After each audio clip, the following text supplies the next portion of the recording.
Hello everyone. Today's my lecture is on general organization of autonomic nervous system.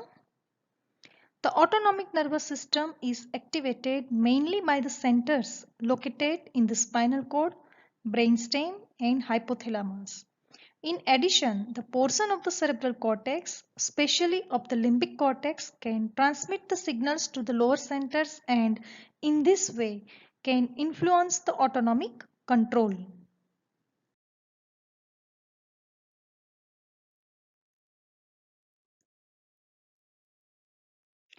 Autonomic nervous system that also often operates through visceral reflexes, that is subconscious sensory signals from the visceral organs that can enter the autonomic ganglia, brainstem or hypothalamus and then return subconscious reflex response directly back to the visceral organs to control their activities.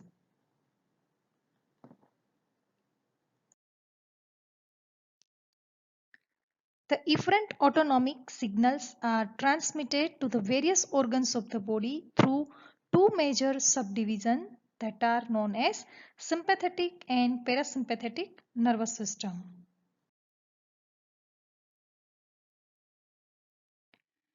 Sympathetic division, that is also known as thoracolumbar outflow, because the preganglionic neurons are situated in the lateral gray horn of 12 thoracic and first two lumbar segments of spinal cord. This one is a thoracolumbar outflow. So preganglionic neurons that arises from the thoracic segments and lumbar segments of the spinal cord. So it is known as thoracolumbar outflow.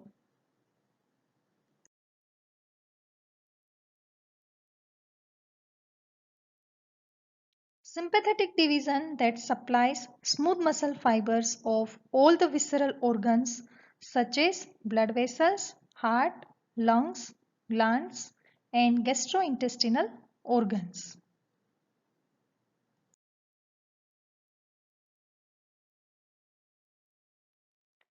The cell body of the sympathetic preganglionic neurons are located in the intermediolateral gray horn of spinal cord from level T1 to L2. The myelinated axon of these visceral motor neurons leave the spinal cord via ventral root and then pass via white rami communicants to the paravertebral ganglia of sympathetic trunk.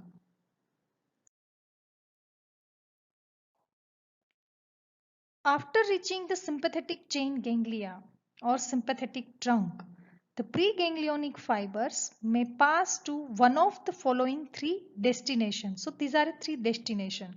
First of all, they may terminate in the ganglion at the level of the entrance by synapsing with an exciter cells in the ganglion. They may travel up or down in the sympathetic trunk to terminate in the ganglia that are located at higher or lower level. And third destination means they may travel through the sympathetic trunk and exit without synapsing via splanchnic nerve and terminate in a prevertebral ganglion.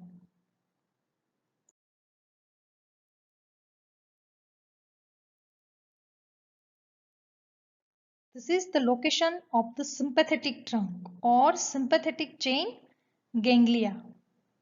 Okay. Now, first of all, synapse at the same level.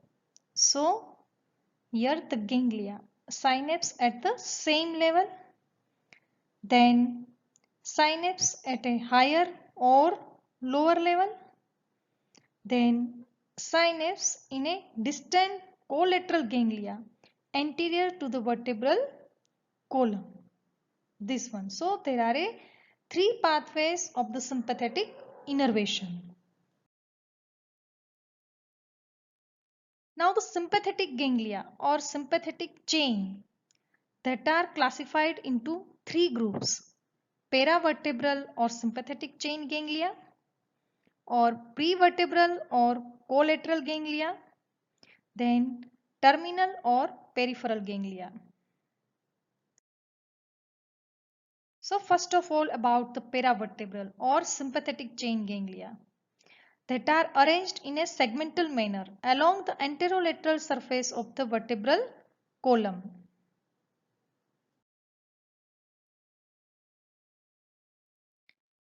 Ganglia on either side of the spinal cord are connected with each other by longitudinal fibers to form the sympathetic chain. Both the chain extend from the skull to coccyx.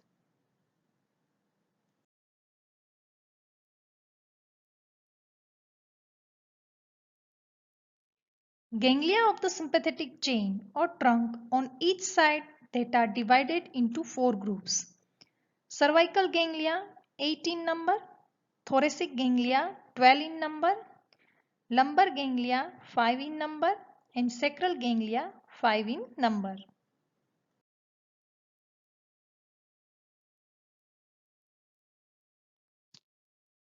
Postganglionic fibers from this ganglion supply the blood vessels and glands. Superior cervical ganglion also sends some fibers to the heart through the superior cervical sympathetic nerve and cardiac plexus.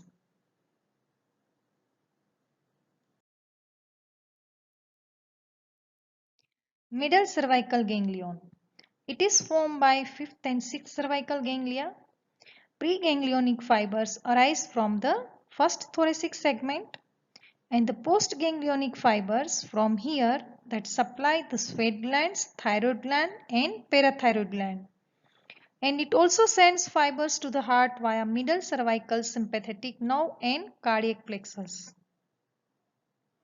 So, heart that receives the innervations through superior, middle and inferior cervical sympathetic nerve and cardiac plexus.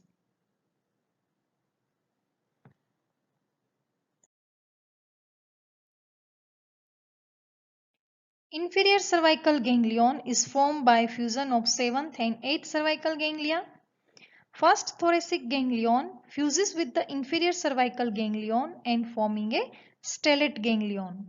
It receives the preganglionic fibers from the first thoracic segment.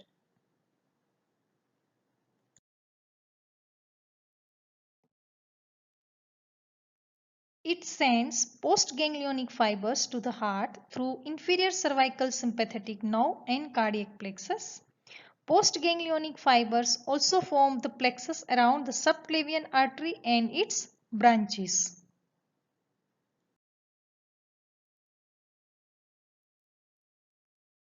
Thoracic ganglia. So there are 12 thoracic ganglia on each side and these ganglia are evenly spaced. They receive the preganglionic fibers from the thoracic segments of the spinal cord and postganglionic fibers from the thoracic ganglia. They are distributed to visceral organs in the thorax and abdomen.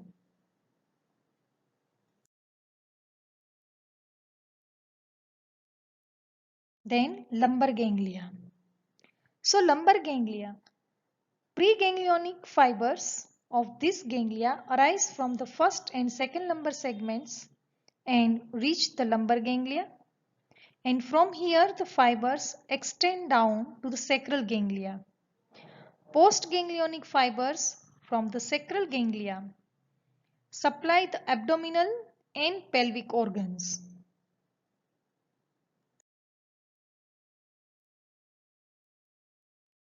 Sacral ganglia.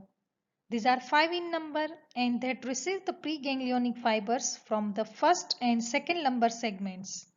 Postganglionic fibers from the sacral ganglia innervate the blood vessels and sweat glands in the lower limb. Below the sacral level, both the sympathetic trunks converge and fuse upon the anterior surface of the coccyx and forms a terminal swelling. And this terminal swelling is known as coccygeal ganglion.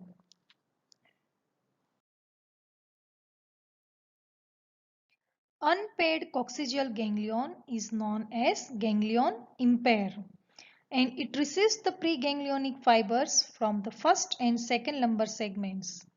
Postganglionic fibers from here are distributed to the abdominal viscera and pelvic region.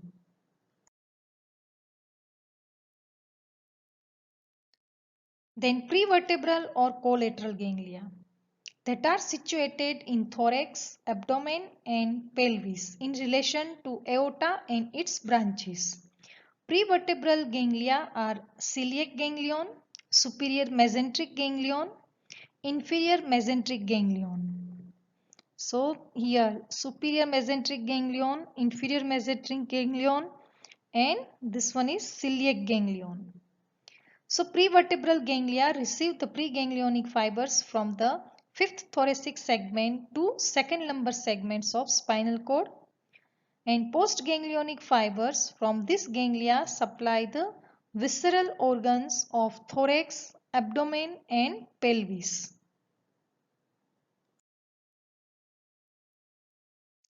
Then last one is terminal or peripheral ganglia.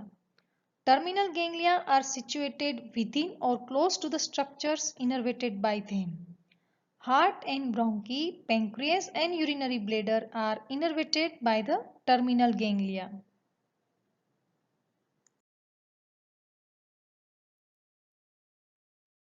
Then what is the sympatho-adrenergic system? So it is a functional and phylogenetic unit that includes two parts, sympathetic division and adrenal medulla. Adrenal medulla, which is a modified sympathetic ganglion.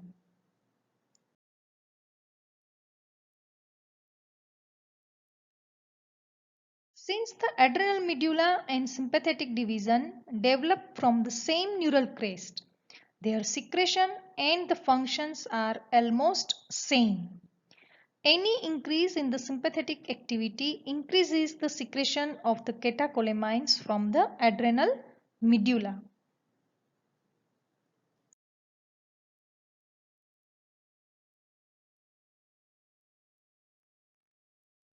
Adrenal medulla is innervated by splanchnic nerves whose fiber end round the medullary cells called preganglionic fibers.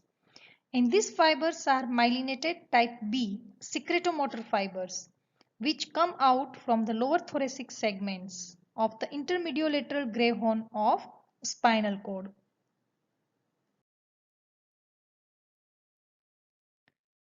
Now this one is a figure. In here the preganglionic sympathetic fibers synapsing directly on the chromaffin cells in the adrenal medulla. This one is the adrenal medulla and this one is a chromaffin cells, this one is a splanchnic nerve and this one is a spinal cord. So nerve endings present in the adrenal medulla are cholinergic preganglionic sympathetic fibers that synapse directly on the chromaffin cells.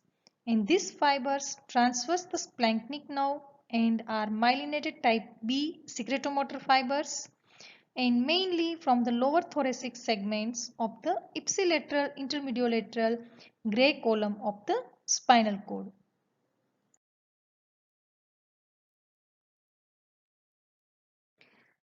Spatial nature of the sympathetic nerve endings in the adrenal medulla.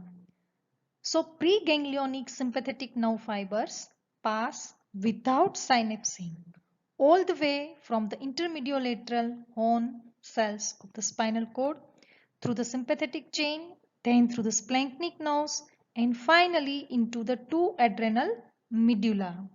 So this one, preganglionic innervation of the adrenal medulla. There they end directly on the modified neuronal cells and that secrete epinephrine and norepinephrine into the bloodstream.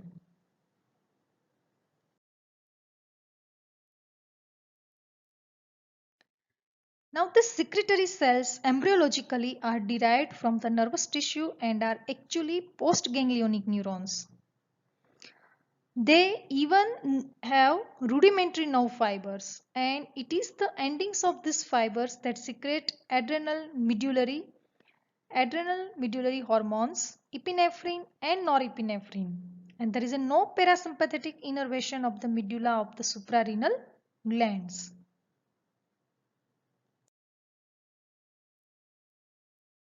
So the adrenal medulla is a sympathetic ganglion in which the postganglionic neurons have lost their axon and become secretory cells.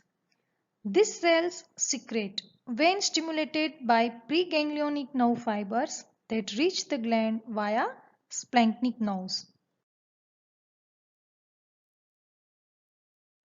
Now the comparison of the peripheral organization and transmitters released by the somatomotor and autonomic nervous system. Now in case of the somatomotor nervous system, the neuron that leaves the spinal cord and projects directly to effector organ. In case of the autonomic nervous system, there is a synapse between the neuron that leaves the spinal cord and the effector organ, except for the neurons that innervate the adrenal medulla.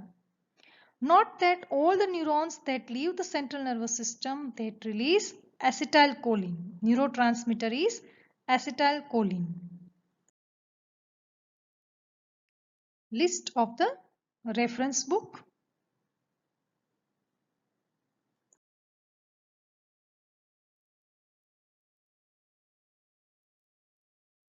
Thank you very much.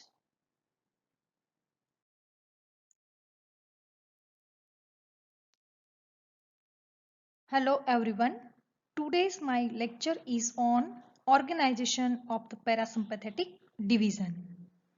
It is also known as craniosacral outflow because the fibers of this division arise from the brain and sacral segments of spinal cord.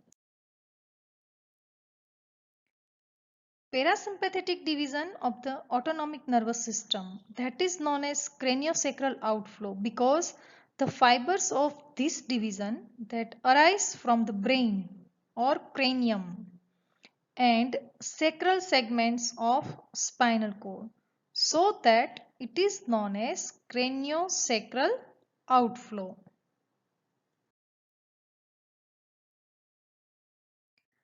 Cranial outflow or cranial portion of the parasympathetic division arises from the brainstem and it innervates the blood vessels of head and neck and many thoracoabdominal visceral organs.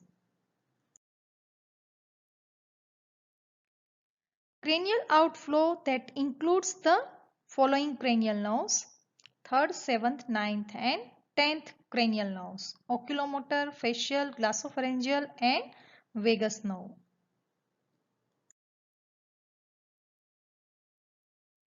Preganglionic fibers of these cranial nerves arise from the neurons that are situated at two different levels: tectal or midbrain outflow and bulbar level or bulbar outflow. That includes 7th, 9th and 10th cranial nerve. Tectal outflow that includes 3rd cranial nerve.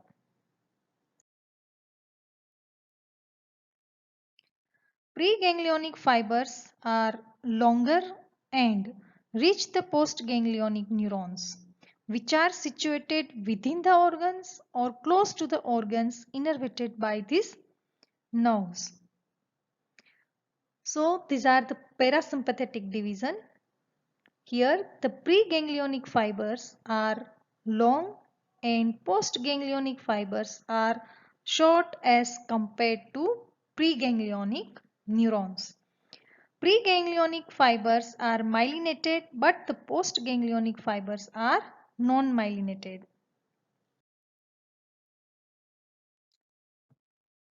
Tectal or midbrain outflow. Group of the cells forming Edinger-Westphal nucleus of the 3rd cranial nerve that give rise to tectal fibers. Fibers from this nucleus end in the ciliary ganglion and from the ciliary ganglion postganglionic fibers arises and that supply the sphincter pupillae and ciliary muscles. Bulbar level or bulbar outflow. Preganglionic fibers are the fibers of the 7th, 9th and 10th cranial nerve which arise from the nuclei present in the medulla oblongata. Fibers of the 7th cranial nerve supply the lacrimal, nasal, submaxillary and sublingual glands. Preganglionic fibers of this nerve end in the sphenopalatine ganglion and submaxillary ganglion. This one is a submandibular ganglion.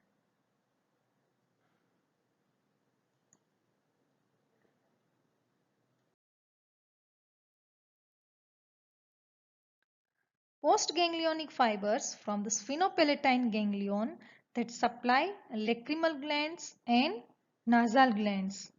Postganglionic fibers from the submaxillary ganglion that supply sublingual and submaxillary glands.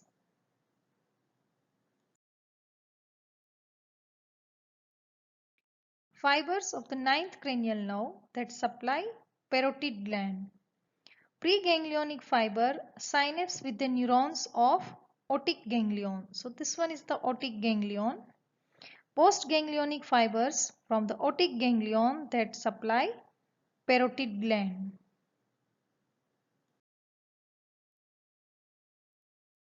Fibers of the 10th cranial nerve supply the visceral organs of the body. And preganglionic fibers that terminate in the ganglia which are situated on or near the organs. Postganglionic fibers from the ganglia that supply the organs. And vagus nerve supplies almost all the organs that are present in the thorax and abdomen but not the pelvic organs.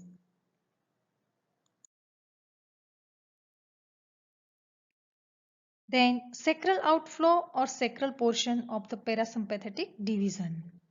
Sacral outflow or sacral portion of the parasympathetic division arises from the sacral segments of the spinal cord. It innervates the smooth muscles forming the wall of the viscera and glands such as large intestine, liver, spleen, kidney and bladder and genitalia. Preganglionic fibers arises from the anterior gray horn of 2nd, 3rd and 4th sacral segments of the spinal cord and it forms a pelvic nerve or nervy regions. These are. So preganglionic fibers arises from the 2nd, 3rd and 4th sacral segments of the spinal cord and it forms a pelvic nerves.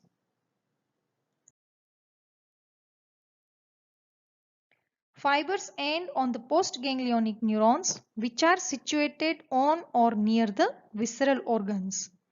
Fibers from the postganglionic neurons supply descending colon, rectum, urinary bladder, internal sphincter, urethra and accessory sex organs. Sacral parasympathetic fibers supply those visceral organs which are not supplied by vagus nerve.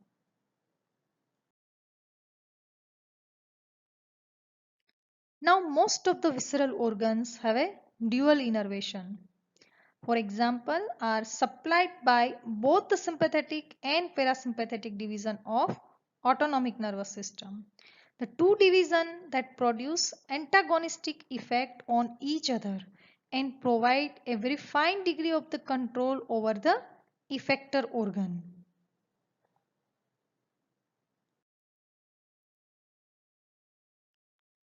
Some of the visceral organs are innervated by one division of the autonomic nervous system only. For example, uterus, adrenal medulla and most of the arterioles are innervated by the sympathetic division only. And the glands of the stomach and pancreas that are innervated by the parasympathetic division only.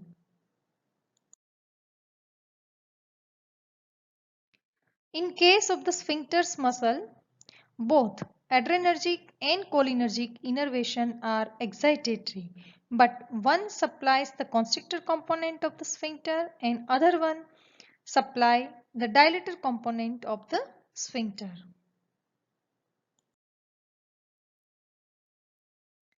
Almost all the visceral organs are supplied by both sympathetic and parasympathetic division of autonomic nervous system.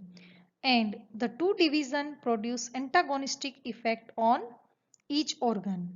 When the fibers of the one division supplying to an organ that is sectioned or affected by lesion, the effect of the fibers from the other division on the organ become more prominent.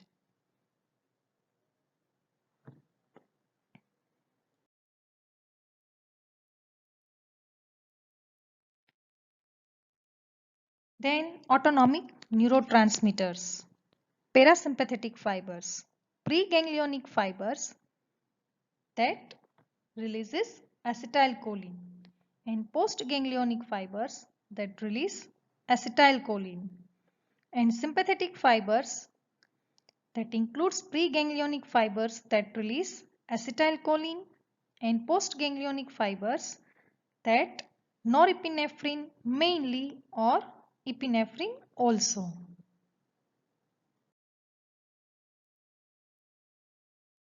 All the preganglionic fibers, sympathetic as well as parasympathetic, release the acetylcholine.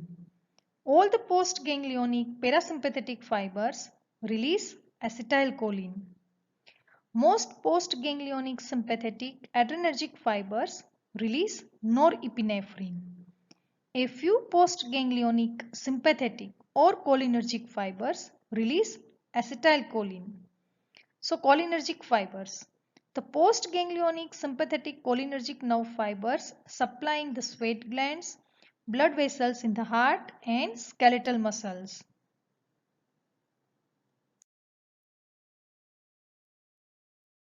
Now about the acetylcholine. That is a cholinergic neurotransmitter and it possesses excitatory function. It produces the excitatory function by opening the ligand-gated sodium channel.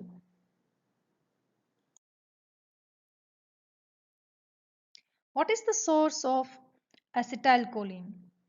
So acetylcholine, it is the transmitter substance at the neuromuscular junction and synapse. And it is also released by the following nerve endings: preganglionic parasympathetic nerve, postganglionic parasympathetic nerve, preganglionic sympathetic nerve and postganglionic sympathetic cholinergic nerves. Nerves supplying eccrine sweat glands, sympathetic vasodilator nerves in the skeletal muscle, then nerves in the amacrine cells of the retina and many regions of the brain.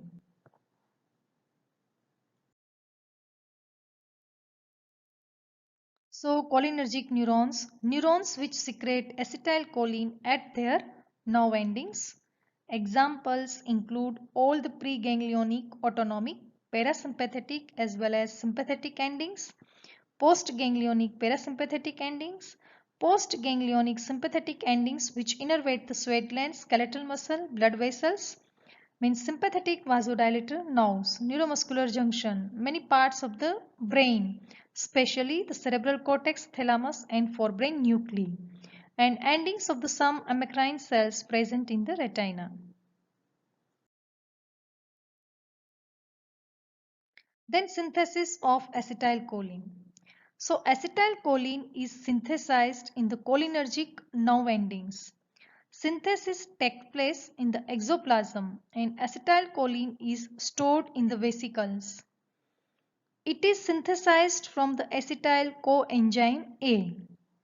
It combines with the choline in the presence of the enzyme choline acetyl transferase to form the acetylcholine.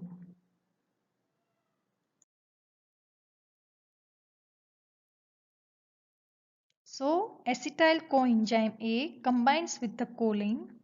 The presence of the acetyl choline acetyl transferase, it forms acetylcholine. Acetylcholine is divided into choline and acetate in the presence of the acetylcholine esterase. Action of the acetylcholine is short-lived. Within the 1 millisecond after the release from the vesicles, it is hydrolyzed into acetate and choline by the enzyme acetylcholine esterase, and this enzyme is present in the basal lamina of the synaptic cleft.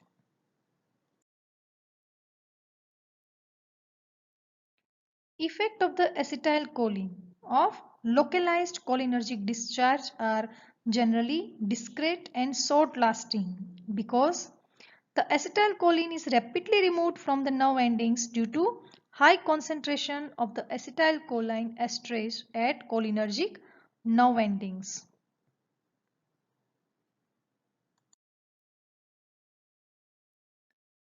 Adrenal medullary hormones are the amines derived from the catechol, and so these hormones are known as catecholamines. Catecholamines secreted by the adrenal medulla. Adrenaline or epinephrine, noradrenaline or norepinephrine, and dopamine. Synthesis of catecholamines.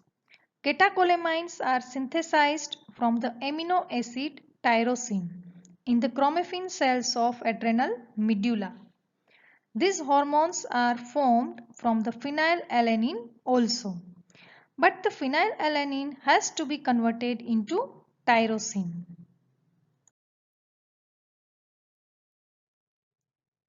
So, stages of the synthesis of catecholamines. First of all, formation of tyrosine from phenylalanine in the presence of phenylalanine hydroxylase. Then second step is uptake of tyrosine from the blood into the chromaffin cells of the adrenal medulla by active transport. Then conversion of tyrosine into dopamine or DOPA, dihydroxyphenylalanine by hydroxylation in the presence of tyrosine hydroxylase.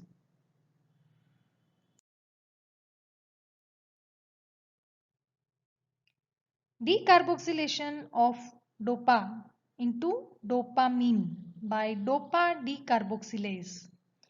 Entry of the dopamine into granules of the chromaffin cells. Hydroxylation of the dopamine into noradrenaline by the enzyme dopamine beta hydroxylase. Release of the noradrenaline from the granules into the cytoplasm. Methylation of the noradrenaline into adrenaline by the most important enzyme that is known as phenylethanolamine N-methyl transferase PNMT, and PNMT that is present in chromaffin cells. Metabolism of the catecholamines.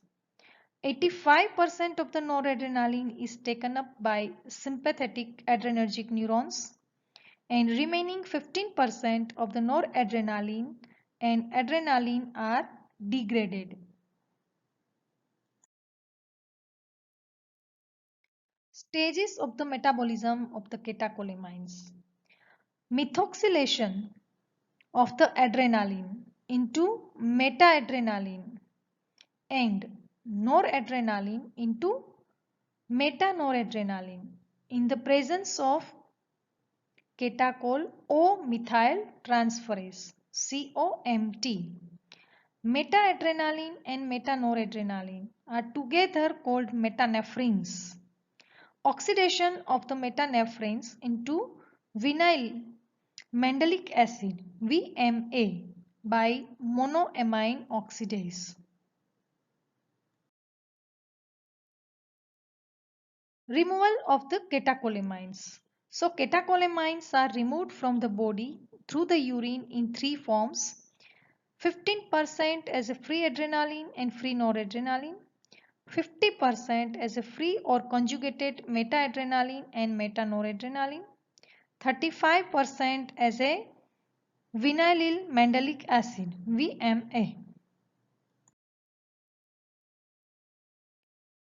Effect of the norepinephrine are more pronounced than acetylcholine as it spreads further. In the blood, the epinephrine and dopamine come from the adrenal medulla, while norepinephrine diffuses from the adrenergic nerve endings. So, adrenergic neurons.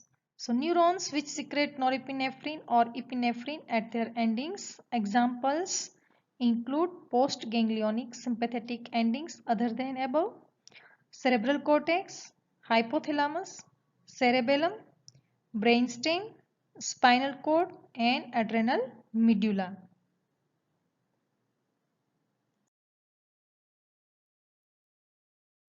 Some autonomic fibers release neuropeptide besides the classical neurotransmitters, and these include adenosine triphosphate.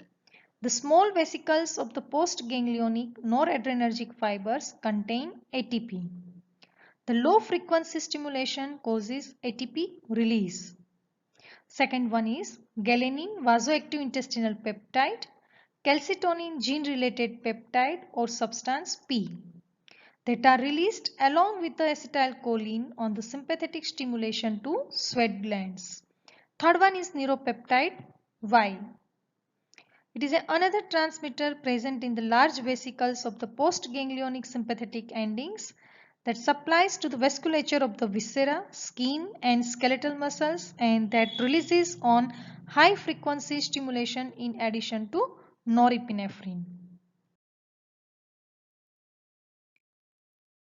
This is the list of the reference books.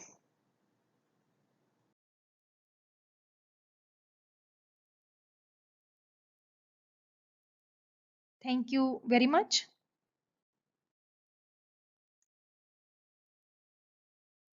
Hello everyone. Today's my lecture is on autonomic receptors. So autonomic neurotransmitters are acetylcholine and norepinephrine produce their effects on the organs by combining with the specific protein molecules that are known as receptors, and which are of the following types: cholinergic receptors. On the basis of the pharmacological properties, these are of two types: nicotinic receptors and muscarinic receptors. Nicotinic receptors. So, introduction. A substance called nicotine acts on a specific group of the receptors known as nicotinic receptors, and these receptors are located in or at autonomic ganglia of the sympathetic and parasympathetic nervous system, neuromuscular junction and adrenal medulla. And these receptors produce excitation. Nicotinic receptors are activated by acetylcholine and nicotine. And the nicotinic receptors are ion-gated channel for sodium and potassium. Acetylcholine binds to alpha subunits of the nicotinic cholinergic receptors. Then blockage. So ganglion blockers, hexamethonium and trimethaphan that block the nicotinic receptors for acetylcholine in the autonomic ganglia, but not at the neuromuscular junction. Muscarinic receptors. So poisonous substance from the toadstool called muscarine that acts on a specific group of the receptor that is known as muscarinic receptors, and muscarinic receptors are located in the heart, smooth muscles except vascular smooth muscle and glands. Muscarinic receptors are divided into subtypes M1 to M5. M2 and M3 are main subtypes. M2 receptors are present mainly in the heart. M3 are located on smooth muscles and glands. These receptors are activated by acetylcholine and muscarine. Effect produced by their stimulation are inhibitory in the heart, means decreased heart rate and decreased conduction velocity in atrioventricular node. Excitatory in smooth muscle and glands. Increased gastrointestinal motility and increased secretion. Muscarinic receptors for acetylcholine are blocked by atropine.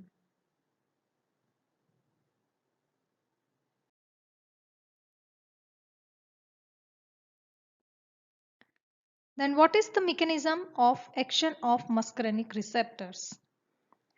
In the heart at sinoatrial node, these receptors cause inhibition of adenyl cyclase, which leads to opening of the potassium channel, slowing of the rate of the spontaneous depolarization and decreased heart rate.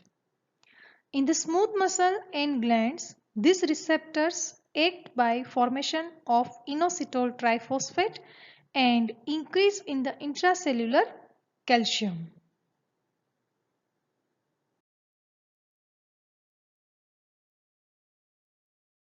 Adrenergic receptors. On the basis of their pharmacological properties, adrenergic receptors are of two types.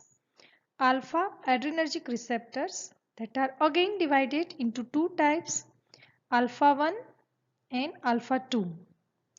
Beta adrenergic receptors, which are of further three types, beta 1, beta 2 and beta 3.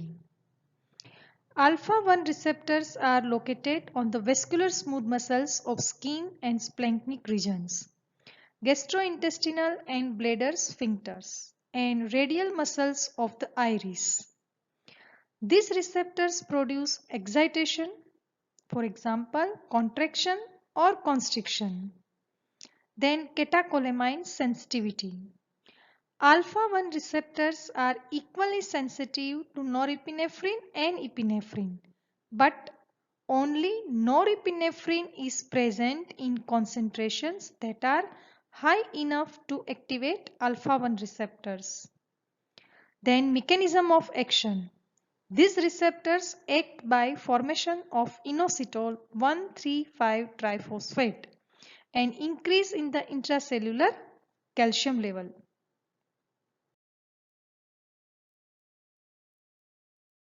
Then alpha 2 receptors that are located in presynaptic nerve terminals, platelets, fat cells and walls of the gastrointestinal tract, and effect that produce inhibition, for example relaxation or dilatation. Then what is the mechanism of action of alpha 2 receptors? So alpha 2 receptor causes inhibition of adenyl cyclase and decrease in the cyclic adenosine monophosphate.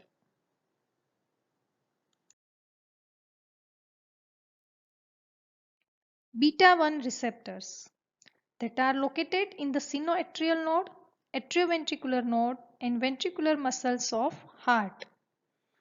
And these receptors produce excitation, increased heart rate, increased conduction velocity and increased contractility. Catecholamine sensitivity.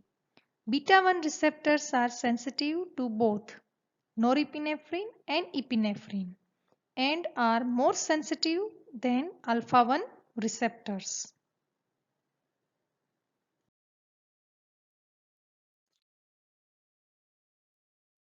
Beta 1 receptors are located on vascular smooth muscles of skeletal muscle, bronchial smooth muscle and walls of the gastrointestinal tract and bladder.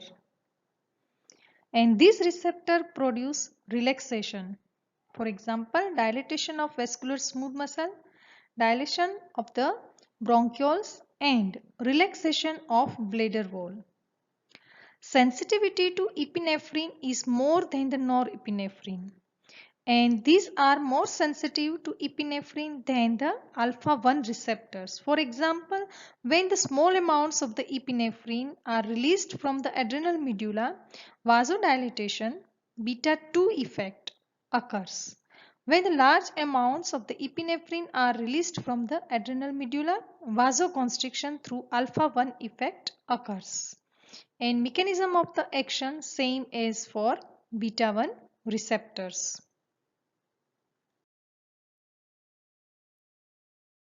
Beta 3 receptors are located on the adipose tissue and causes lipolysis. And beta 3 receptor cause increase in the cyclic AMP.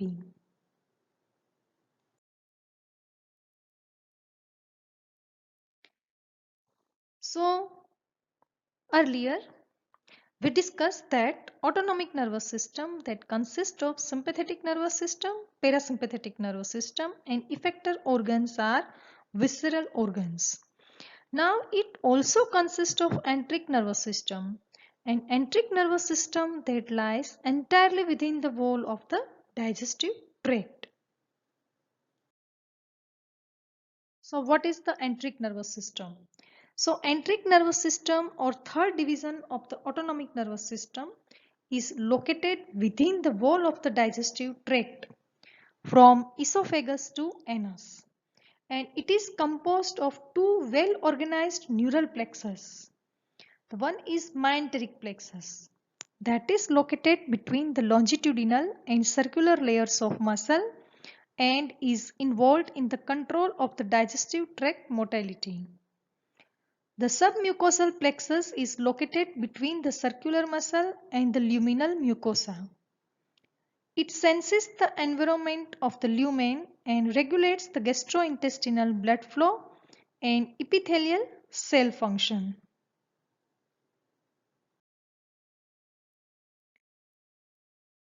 Functions of the Auerbach's plexus. Major function of this plexus is to regulate the movements of the gastrointestinal tract. Some nerve fibers of this plexus accelerate the movements by secreting the excitatory neurotransmitter substance like acetylcholine, serotonin and substance P. Other fibers of this plexus inhibit the GI gastrointestinal motility by secreting the inhibitory neurotransmitters such as vasoactive intestinal polypeptide, neurotensin and enkephalin.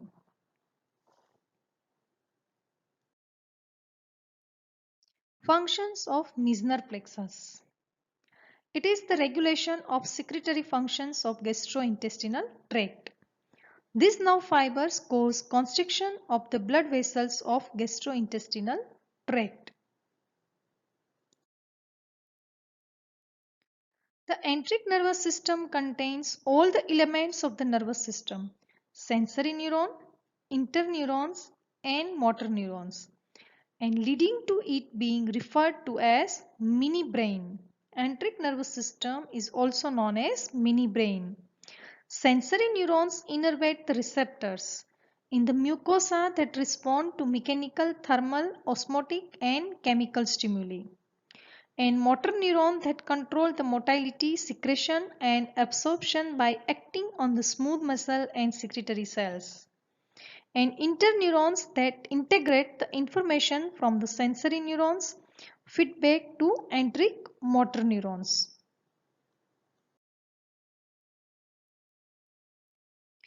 Parasympathetic and sympathetic nerves connect the central nervous system to enteric nervous system or directly to digestive tract.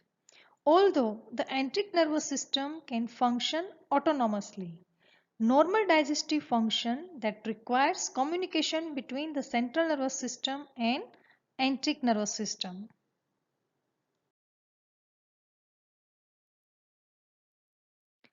Then the higher control of the autonomic nervous system. So hypothalamus as the control center for the autonomic nervous system and neuroendocrine system. The hypothalamus has controlling influence on the autonomic nervous system and appears to integrate the autonomic and neuroendocrine system, so preserving the body homeostasis. Essentially, the hypothalamus should be regarded as a higher nervous center for the control of lower autonomic centers in the brainstem and spinal cord. Stimulation of the anterior region of the hypothalamus can influence the parasympathetic responses, whereas the stimulation of the posterior part of the hypothalamus that gives rise to sympathetic responses. In addition, lower brainstem centers such as vasopressor, vasodilator, cardioaccelerator, cardio-deaccelerator and respiratory centers that have been found in the reticular formation as a result of the experimental stimulation in the lower animals. It is believed that the various levels of the control are exerted as a result of interconnection of the different region by ascending and descending pathways.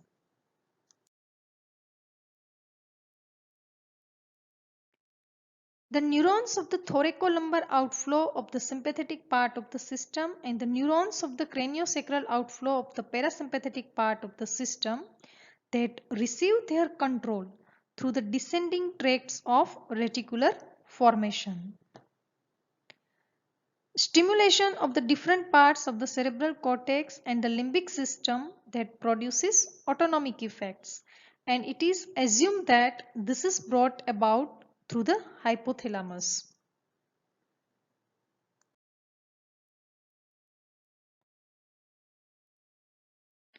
Autonomic nervous system can be brought under voluntary control to some extent. This is seen, for example, in young individuals who may blush easily when embarrassed. As they mature or grown up, they are usually able to consciously train themselves to control this response. It should also be noted that the higher centers of the brain can abnormally influence the activities of the autonomic nervous system and induce the disease such as cardiac palpitation or arrhythmias and even myocardial infarction. This is the list of the reference book.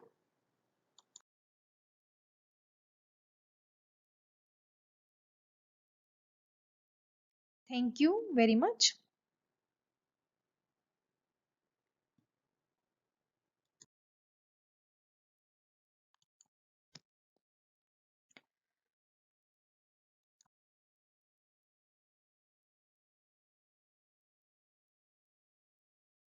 Hello everyone. Today's my lecture is on functions of autonomic nervous system.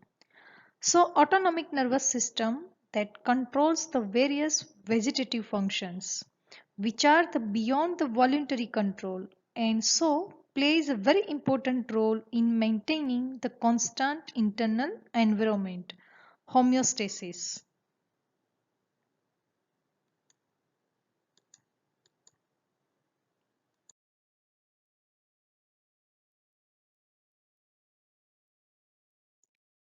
So functions of autonomic nervous system.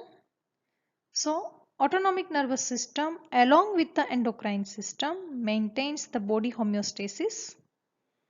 The endocrine control is slower and exerts its influence by means of the blood-borne hormones. The autonomic nervous system functions for the most part at the subconscious level. We are not aware, for example, that our pupils are dilating or that our arteries are constricting.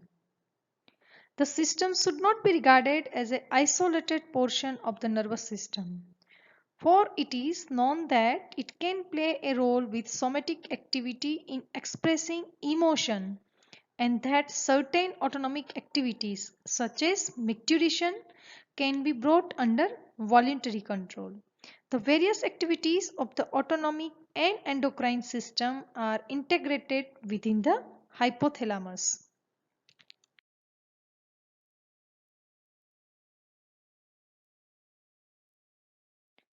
So in this figure,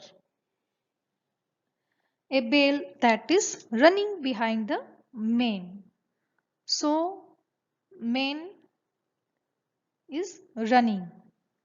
So this man is making good use of the sympathetic part of his autonomic nervous system.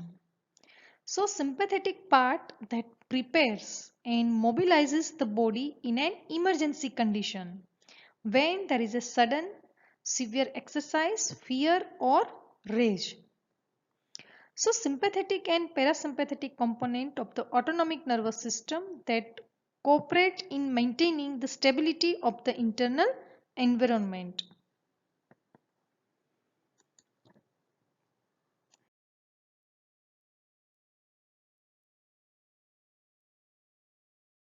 So in this figure, there is nothing like a good large meal and comfortable armchair to facilitate the activities of the parasympathetic part of autonomic nervous system. So parasympathetic part that aims at conserving and storing energy. For example, in promotion of digestion and the absorption of food by increasing the secretion of the glands of gastrointestinal tract and stimulating peristalsis. The sympathetic and parasympathetic part of autonomic nervous system usually have an antagonistic control over a viscous. For example, if the sympathetic activity will increase the heart rate, the parasympathetic activity will slow the heart rate. The sympathetic activity will make the bronchial smooth muscles relax, but the muscle is contracted by parasympathetic activity.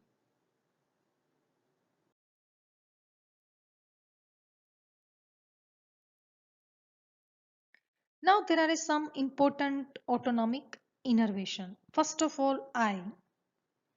So the structures, that is upper eyelid. The upper eyelid that is raised by levator palpebrae superioris muscle. This one, levator palpebrae superioris. The major part of this muscle is formed by skeletal muscle innervated by oculomotor nerve.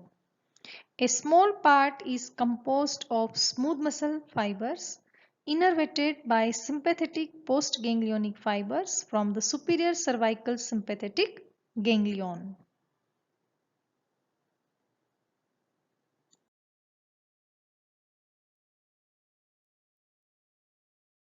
Second structure of the eye is iris. So this one is a iris. Smooth muscle fibers of iris consist of two types of the fibers, circular muscle fiber and radiating fibers. The circular fibers form the sphincter pupillae and the radial fibers form the dilator pupillae. The sphincter pupillae is supplied by parasympathetic fibers from the parasympathetic nucleus, means Edinger-Westphal nucleus of the third cranial nerve. After synapsing in the ciliary ganglion. So after synapsing in the ciliary ganglion, the postganglionic fibers pass forward to the eyeball in the short ciliary nerve. The ciliary muscles of the eye is also supplied by short ciliary nerves.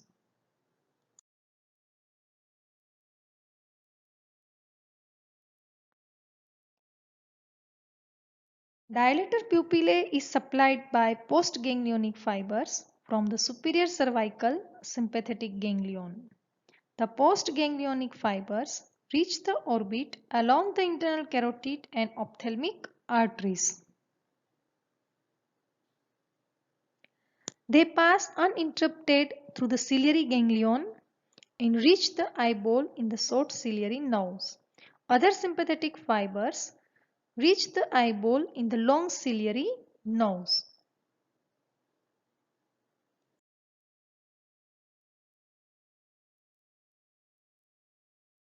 Then lacrimal gland.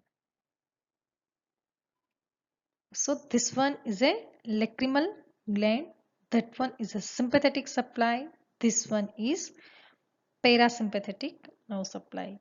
Now the parasympathetic secretomotor nerve supply to the lacrimal gland that originates lacrimetrian nucleus of the facial nerve. The preganglionic fibers that reach the pterygopalatine ganglion, this one pterygopalatine ganglion, through the nervus intermedius and its greater petrosal branch and through the nerve of pterygoid canal.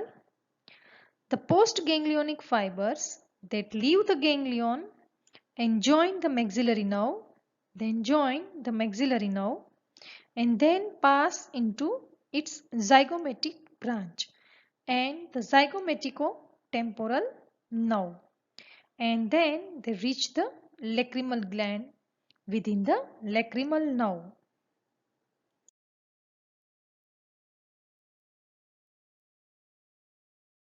Then the sympathetic postganglionic fibers arise from the superior cervical sympathetic ganglion and travel in the plexus of the nerves around the internal carotid artery.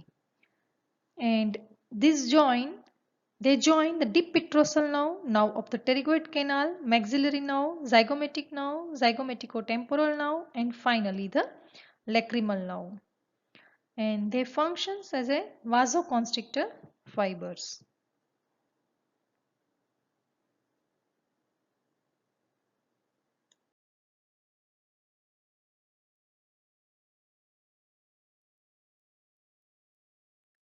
Salivary glands.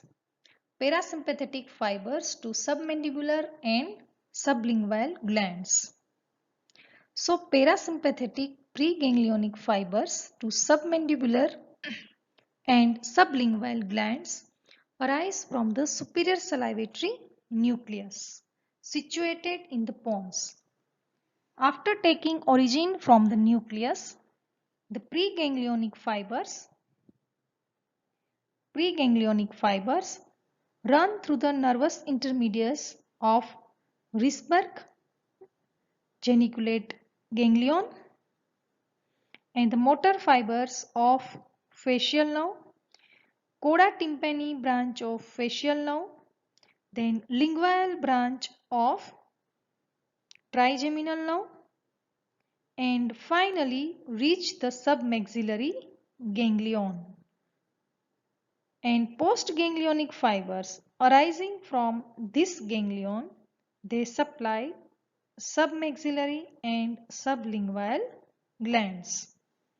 So parasympathetic preganglionic fibers, they arise from superior salivatory nucleus. This one is situated in the pons. After taking origin from this nucleus, the preganglionic fibers run through nervous intermediates of Risberg, geniculate ganglion, then motor fibers of facial nerve, coda tympani branch of facial nerve, then lingual branch of trigeminal nerve, and finally they reach the submaxillary ganglion. So preganglionic fibers end here and postganglionic fibers arises, and that they supply sublingual gland and submaxillary glands. Parasympathetic fibers to parotid gland. So parasympathetic preganglionic fibers to parotid gland arise from the inferior salivatory nucleus situated in the upper part of the medulla oblongata. From here, the fiber pass through the tympanic branch of glossopharyngeal nerve, tympanic plexus, and lesser petrosal nerve and end in the otic ganglion. So preganglionic fibers arises from the inferior salivatory nucleus. Fiber pass through the tympanic branch of the glossopharyngeal nerve, then tympanic plexus, lesser petrosal nerve, and finally they reach the otic ganglion where they ends. And from here the postganglionic fibers arises and supply the parotid gland by passing through the auriculotemporal branch in the mandibular division of trigeminal nerve.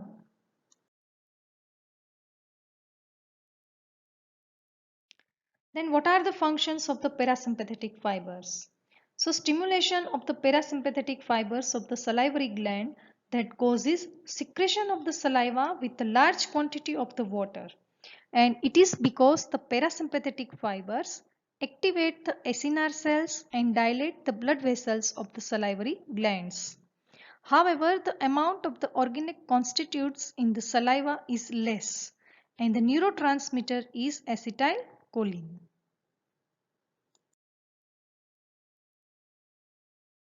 Now sympathetic fibers. Sympathetic preganglionic fibers to salivary glands arise from the lateral gray horn of first and second thoracic segments of spinal cord. The fibers that leave the cord through the anterior nerve root and end in the superior cervical ganglion of the sympathetic chain. Postganglionic fibers arise from this ganglion and then are distributed to the salivary glands along the nerve plexus, around the arteries supplying the glands. Functions of the sympathetic fibers. Stimulation of the sympathetic fibers causes secretion of the saliva, which is thick and rich in the organic constituents such as mucus. And it is because these fibers activate the acinar cells and cause vasoconstriction. The neurotransmitter is noradrenaline.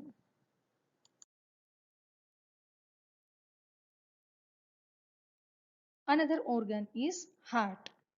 Heart receives the efferent nerves from both divisions of the autonomic nervous system. Parasympathetic fibers arise from the medulla oblongata and pass through the vagus nerve. Sympathetic fibers arise from the upper thoracic segments of the spinal cord.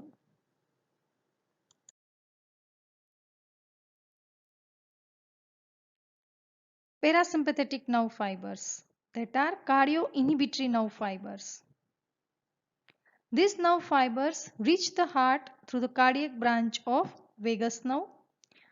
Parasympathetic nerve fibers supplying the heart arise from the dorsal nucleus of vagus nerve.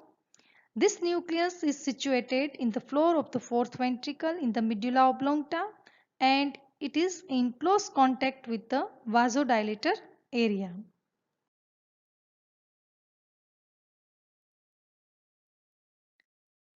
Preganglionic parasympathetic nerve fibers from the dorsal nucleus of the vagus, they reach the heart by passing through the main trunk of the vagus and cardiac branch of vagus nerve. After reaching the heart, the preganglionic fibers terminate on postganglionic neurons and postganglionic fibers from these neurons that innervate the heart muscles.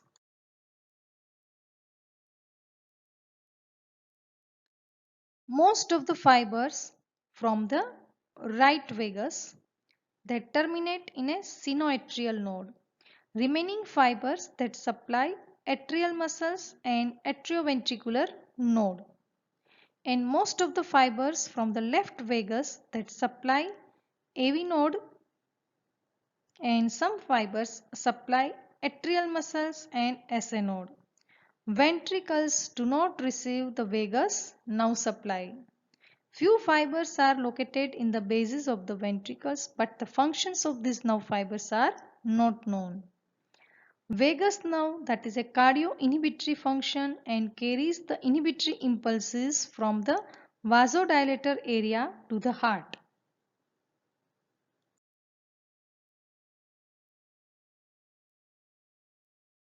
Sympathetic nerve fibers to the heart that have a cardio-acceleratory function. Preganglionic fibers of the sympathetic nerves to the heart that arises from the lateral gray horn of first four thoracic segments of the spinal cord, and these segments of the spinal cord that receive the fibers from the vasoconstrictor area of vasomotor center.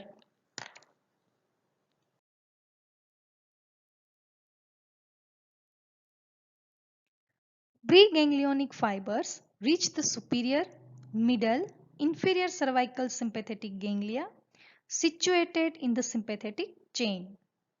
Inferior cervical sympathetic ganglion that fuses with the first thoracic sympathetic ganglion and that forms a stellate ganglion. From this ganglia, the postganglionic fibers arises. So this one is a superior, middle and inferior cervical ganglion.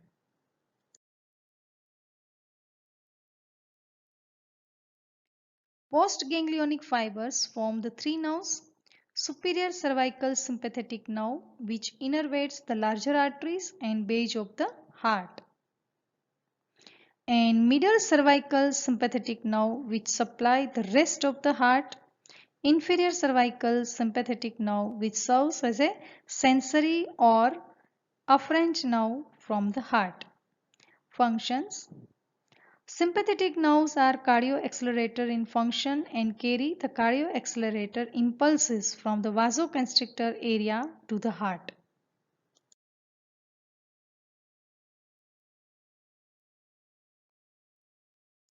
So this is the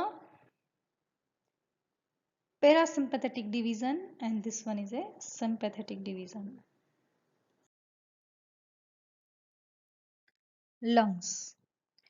Sympathetic postganglionic fibers arise from the second to fifth thoracic ganglia of the sympathetic trunk. The fibers pass through the pulmonary plexus, and enter the lung where they form the networks around the bronchi and blood vessels. Sympathetic fibers produce bronchodilation and slight vasoconstriction.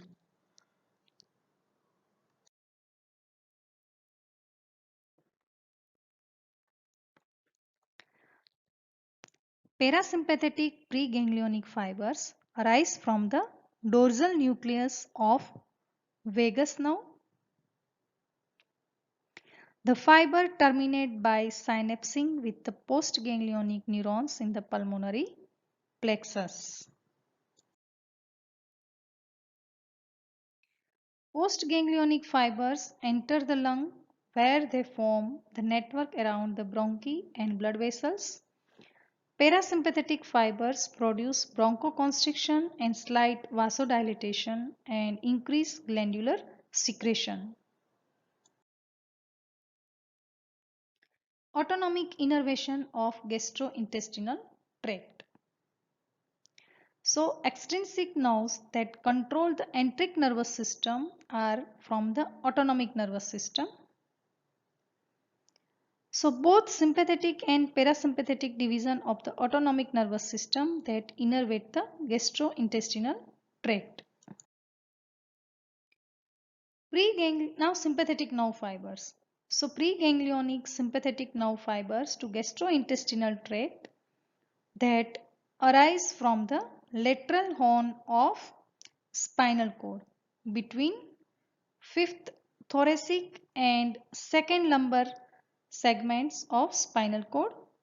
From here, the fibers leave the spinal cord, pass through the ganglia of the sympathetic chain without having any synapse and then terminate in the celiac and mesenteric ganglia, superior mesenteric ganglia and inferior mesenteric ganglia. The postganglionic fibers from this ganglia are distributed to the gastrointestinal tract.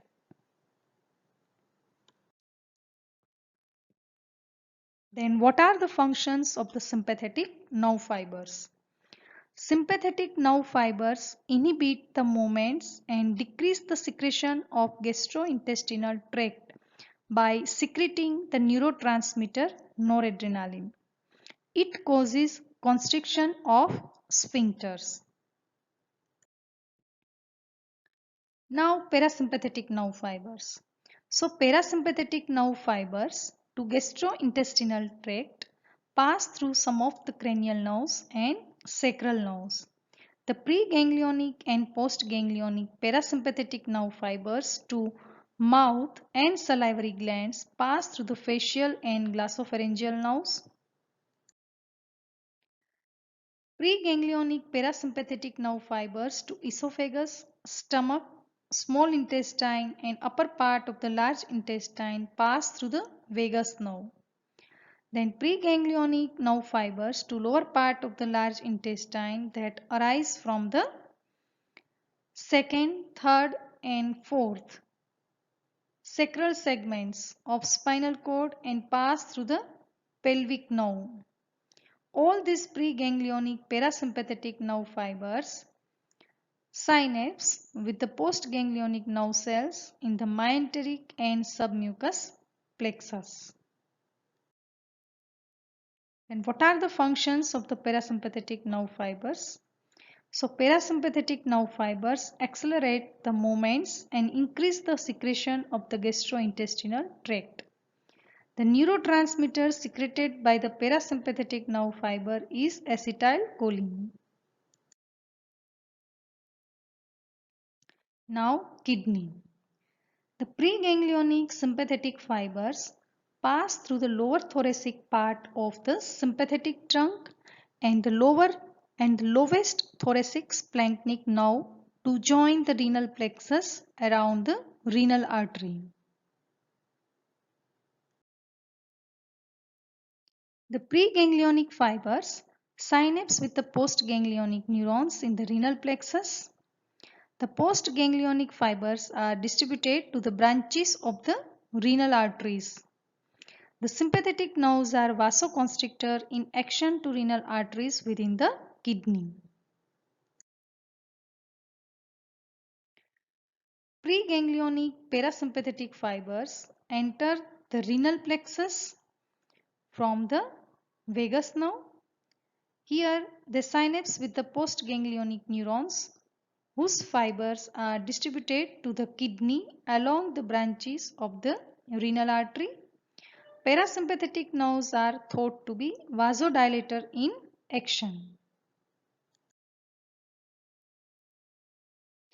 Preganglionic sympathetic fibers descend to the gland in the greater splanchnic nerve, a branch of the thoracic part of the sympathetic trunk. The nerve fibers terminate on the secretory cells of the medulla, which are comparable to postganglionic neurons.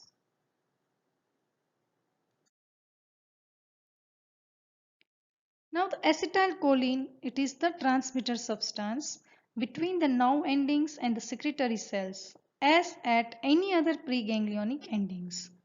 The sympathetic nerves stimulate the secretory cells of the medulla to increase the output of the epinephrine and norepinephrine. There is no parasympathetic innervation of the medulla of the suprarenal glands.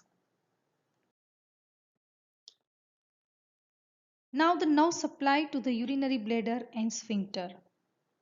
The urinary bladder and internal sphincter are supplied by the sympathetic and parasympathetic division of autonomic nervous system, whereas the external sphincter is supplied by somatic nerve fibers. Preganglionic fibers of the sympathetic nerve fibers arises from the first two lumbar segments of the spinal cord. After leaving the spinal cord, the fiber pass through the lateral sympathetic chain without any synapse in the sympathetic ganglia and finally terminate in the hypogastric ganglion. The postganglionic fibers arising from this ganglion form the hypogastric nerve, which supplies the detressor muscles and internal sphincter.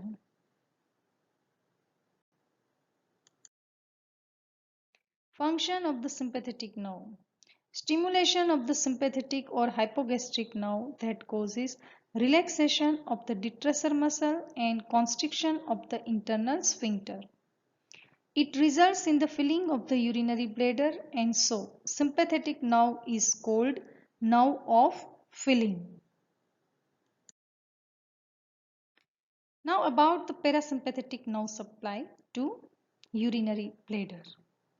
Preganglionic fibers of the parasympathetic nerve form the pelvic nerve or nervus irrigens.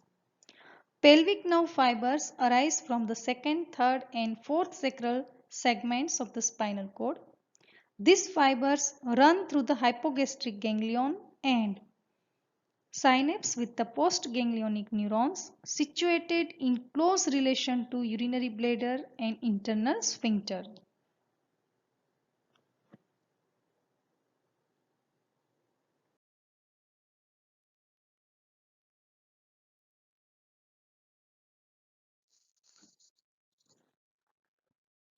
Erection of penis and ejaculation.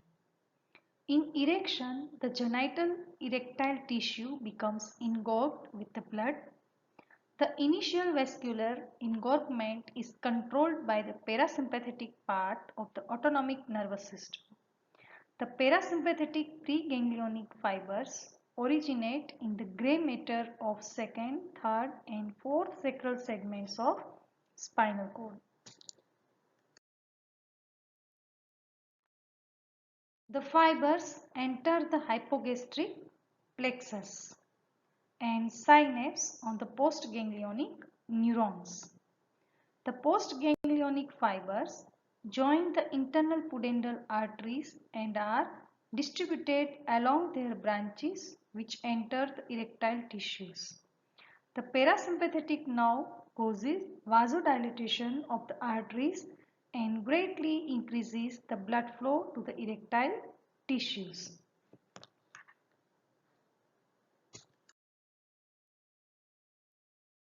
Now ejaculation.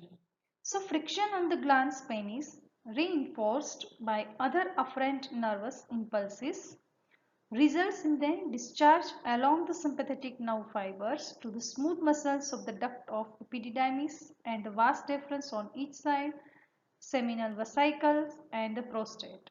Smooth muscles contracts and the spermatozoa together with the secretion of the seminal vesicles and the prostate are discharged into the prostatic urethra. The fluid now joins the secretion of the bulbourethral glands and the penile urethral glands and is then ejected from the penile urethra as a result of the rhythmic contraction of the bulbospongiosus muscles which compress the urethra.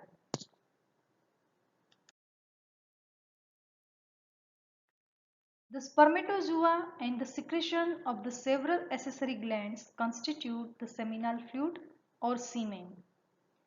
At the climax of the male sexual excitement, a mass discharge of the nervous impulses that takes place in the central nervous system.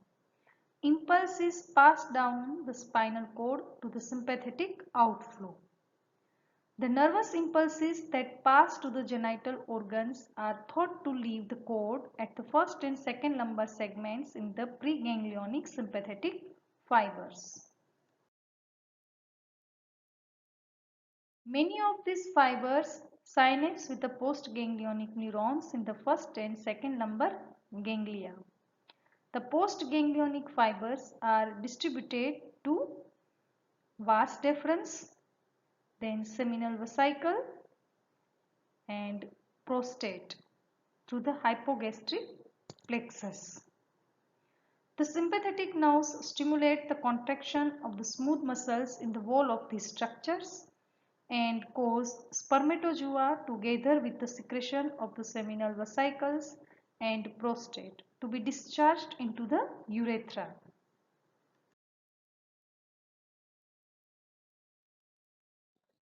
Then uterus.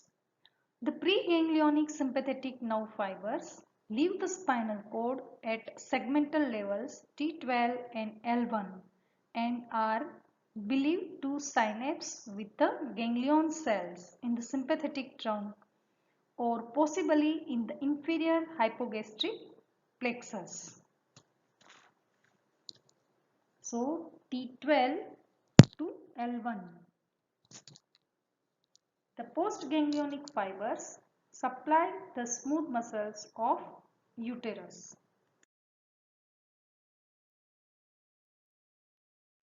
Now parasympathetic preganglionic fibers leave the spinal cord at a level of second sacral to fourth sacral segments and synapse with the ganglion in the cells in the inferior hypogastric plexus.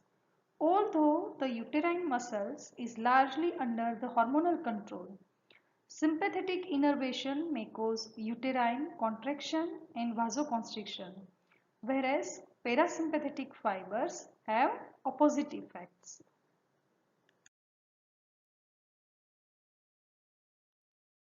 Afferent main fibers from the fundus and body of the uterus ascend to the spinal cord through the hypogastric plexus and entering it through the posterior root of the 10th, 11th and 12th thoracic spinal nerves. Fibers from the cervix that run in the pelvic splanchnic nerves and enter the spinal cord through the posterior root of the 2nd, 3rd and 4th sacral nerves. So this is the list of reference book.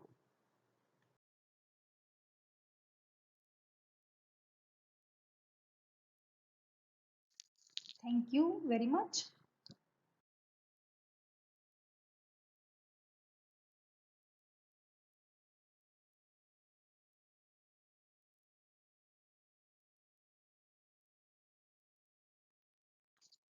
Hello everyone. Today's my lecture is on autonomic reflexes.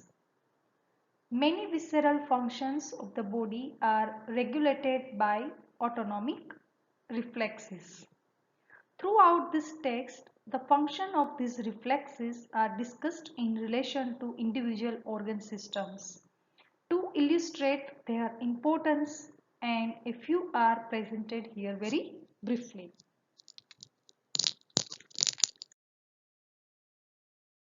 First of all, cardiovascular autonomic reflexes.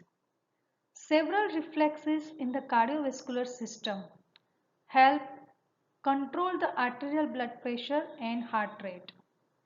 One of these reflexes is the baroreceptor reflex. Briefly, the stretch receptors are called baroreceptors and are located in the walls of the several major arteries, including specially the internal carotid artery and the arch of aorta. When this becomes stretched by high pressure, the signals are transmitted to the brainstem, where they inhibit the sympathetic impulses to the heart and the blood vessels and excites the parasympathetics. So this allows the arterial blood pressure to fall back towards normal.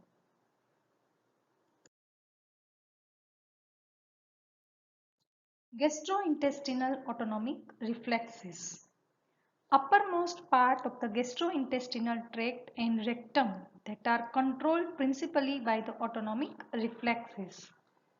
For instance, the smell of the appetizing food or the presence of the food in the mouth that initiates the signals from the nose and mouth to the vagal, glossopharyngeal and salivatory nuclei of the brainstem. These nuclei in turn transmit the signals through the parasympathetic nerves to the secretory glands of the mouth and stomach, causing a secretion of the digestive juices, sometimes even before the food enters the mouth. Then defecation reflex. When the fecal matter fills the rectum at the other end of the alimentary canal, the sensory impulses initiated by stretching the rectum are sent to the sacral portion of the spinal cord and a reflex signal is transmitted back through the sacral parasympathetics to distal parts of the colon. These signals result in a strong peristaltic contraction and that cause defecation.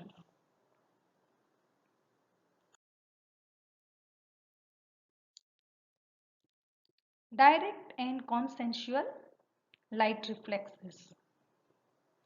Afferent nervous impulses travel from the retina through the optic nerve, optic chiasma and optic tract. A small number of the fibers leave the optic tract and synapse on the nerve cells in the pretectal nucleus, which lies close to the superior colliculus. The impulses are passed by the axon of the pretectal nerve cells to the parasympathetic nuclei of the oculomotor nerve on both the sides. Here the fibers, synapse and the parasympathetic nerves travel through the oculomotor nerve to the ciliary ganglion in the orbit. Finally, the postganglionic parasympathetic fibers pass through the short ciliary nerve to the eyeball and to the constrictor pupillae muscles of the iris. Both the pupils constrict in consensual light reflex because the pretectal nucleus sends fibers to the parasympathetic nuclei on both the sides of the midbrain. Then accommodation reflex. When the eyes are directed from distant to near object, contraction of the medial recti bring about the convergence of the ocular axis and the lens thicken to increase their refractive power. By the contraction of the ciliary muscles, and the pupil constrict to restrict the light waves to the thickest central part of the lens. The afferent impulses travel through the optic nerve, optic chiasma, optic tract and the lateral geniculate body and optic radiation to the visual cortex.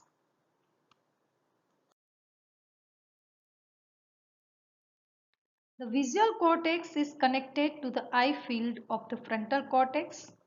From here, the cortical fibers descend through the internal capsule to the oculomotor nuclei in the midbrain. The oculomotor nerve travels to the medial recti muscles.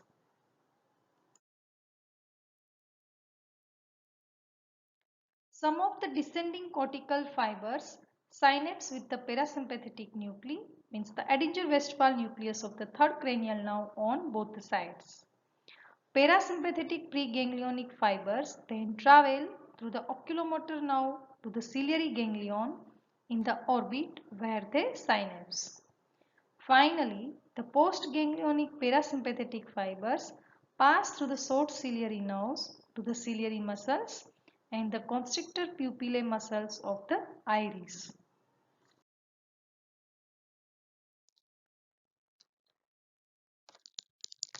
Then micturition reflex. Emptying of the urinary bladder is controlled in the same way as emptying of the rectum. Stretching of the bladder sends impulses to the sacral cord, which in turn causes reflex contraction of the bladder and relaxation of the urinary sphincters, thereby promoting micturition. Then sexual reflex. Also important are the sexual reflexes, which are initiated both by the psychic stimuli from the brain and by stimuli from the sexual organs.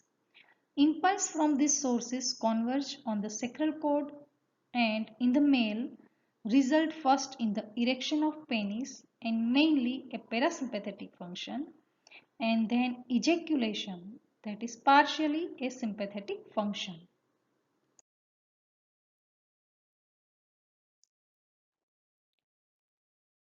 So, major effects of autonomic nervous system activity.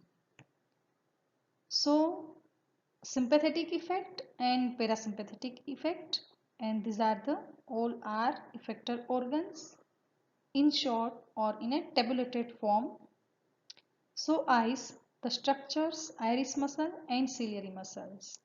So, sympathetic effect, iris muscle contracts the radial muscle, dilate the pupil, and that ciliary muscle relaxes. In parasympathetic effect, contracts the sphincter muscle, so there is a constriction of the pupil, and ciliary muscle contracts, makes the lens to become more convex for the near vision. Now in heart, in sympathetic activity, SA node increases the heart rate via beta 1 and beta 2 receptor, and atria increases the contractility and conduction velocity by beta 1 and beta 2 receptors. Atrioventricular node and conduction system. So in sympathetic system, increases the conduction velocity via beta 1 and beta 2. And ventricles. So sympathetic effect is increases the contractility and conduction velocity via beta 1 and beta 2 receptors. Now in parasympathetic effect, in SA node that decreases the heart rate, and atria in parasympathetic system decreases the contractility and conduction velocity.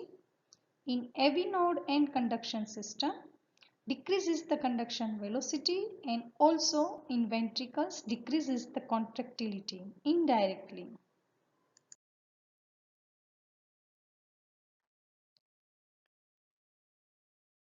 Arterioles, especially coronary arteries in skin and skeletal muscle, abdominal viscera and kidney, penis or clitorius. So coronary artery in sympathetic effect constrict via alpha 1 and alpha 2 receptors or dilates via beta 2 receptors. And in parasympathetic effects there is a dilatation. Now in scheme there is a constriction via alpha 1 and alpha 2.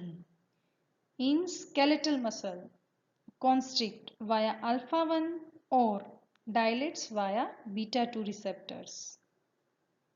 And abdominal viscera and kidneys. So constrict via alpha 1 and alpha 2 or dilates via beta 2 receptors. Penis or clitoris constrict via alpha 1, alpha 2 or dilates via beta 2. Now in parasympathetic effects there is a dilates that produces erection of penis. Now in lungs, bronchial muscles, in sympathetic effect there is a relaxation of bronchial muscles via beta 2 receptors, and in parasympathetic effect there is a constriction of bronchial muscles. Bronchial glands that inhibits the secretion via alpha 1 receptor or stimulates via beta 2 receptors, and in parasympathetic effect there is a stimulation of secretion.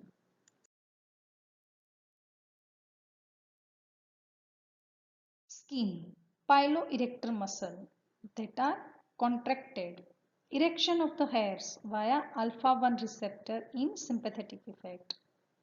Now sweat glands, localized sweating or via alpha 1 receptors, and in parasympathetic effects there is a generalized sweating, cholinergic. Lacrimal glands, there is a secretion via parasympathetic effect. Salivary glands in sympathetic effect stimulates the secretion, thick secretion via alpha 1, and in parasympathetic stimulates the secretion but watery secretion. Stomach and intestine.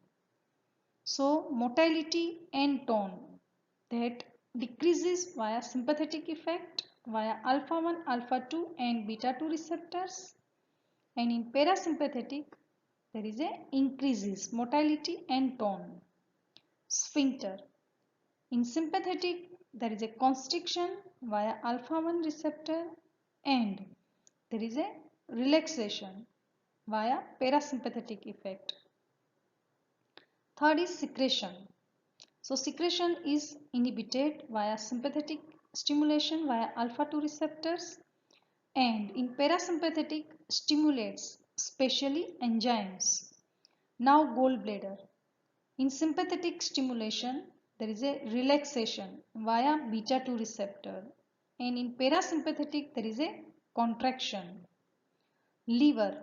In sympathetic effect glycogenolysis via alpha 1 and alpha 2 beta 2 receptors and gluconeogenesis, and in parasympathetic effect glycogen synthesis.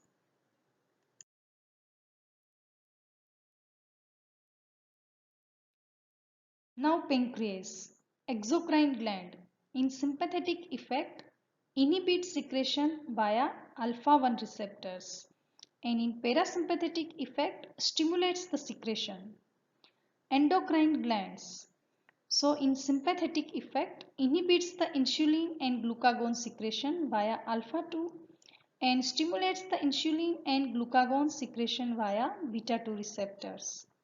In parasympathetic effect increases the insulin and glucagon secretion. Fat cells in sympathetic effect increases the fat breakdown, causes release of the free fatty acids via alpha 2 and beta 2 receptors. Urinary bladder, there are two structures, detrusor muscle and sphincter. So in sympathetic effect there is a relaxation of detrusor muscle via beta 2 receptors, and in parasympathetic effect there is a contraction of detrusor muscle. Sphincter, there is a constriction of sphincter via alpha 1 receptors and there is a relaxation of sphincter in a parasympathetic effect. Uterus, so pregnant, contracts via alpha 1 and pregnant and non-pregnant relaxes via beta-2 receptors. Male reproductive trait. In sympathetic effect, there is a ejaculation via alpha-1 receptor, and in parasympathetic effect, there is a erection of penis. Then there are certain differences between the sympathetic component and parasympathetic component. Sympathetic component, it is known as thoracolumbar division of autonomic nervous system, and parasympathetic nervous system, that is also known as craniosacral outflow. Cranial outflow is via 3rd, 7th, 9th and 10th cranial nerve, and sacral outflow is via pelvic branches of the 2nd, 3rd and 4th spinal nerves.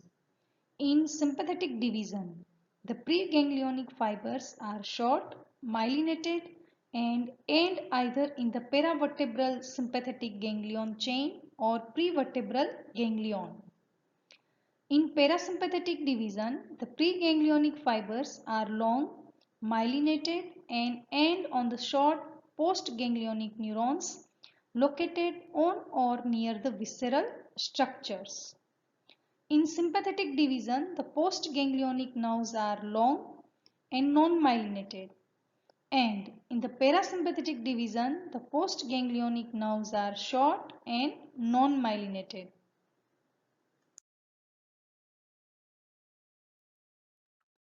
Now in sympathetic component, upon entering the sympathetic chain, the preganglionic fibers travel upwards or downwards to form the sympathetic contacts with the ganglionic neurons in other ganglia. Therefore, the sympathetic activity is spread over many segments.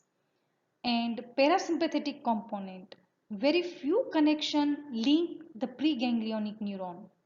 Moreover, the parasympathetic postganglionic neurons are located within the organs to be controlled, so that the parasympathetic effect is localized and target is usually a single organ or system.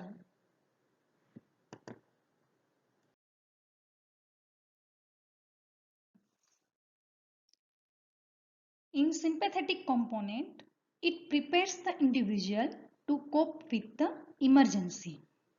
Prepare for either flight or fight reaction as described by the Walter Cannon. For example, its stimulation. It relaxes accommodation and dilates the pupil, letting more light into the eyes. Increases the heart rate and blood pressure, providing better perfusion of the vital organs and muscles. Constricts the skin blood vessels, that limits the bleeding from the wounds. Decreases the threshold in the reticular formation, reinforcing the alert and arousal states. Increases the blood glucose and free fatty acid levels, supplying more energy. Because of these actions, therefore, the division of the autonomic nervous system is sometimes known as catabolic nervous system. And the major neurotransmitter released between the pre and postganglionic fiber is acetylcholine, whereas at the postganglionic endings is usually norepinephrine. In parasympathetic component, it is concerned with the vegetative aspects of day-to-day living. For example, its action favors the digestion and absorption of the food by increasing the activity of the intestinal musculature and increasing the gastric secretion and relaxing pyloric sphincter. Then dilates the sexual erectile tissues. Slows down body activities by decreasing the heart rate and force of contraction. Favors the storage of the absorbed nutrients by increasing glycogen synthesis and insulin secretion. Therefore, sometimes this division is also known as anabolic nervous system. The major neurotransmitter released at pre- and postganglionic nerve ending is acetylcholine. This is the list of reference books.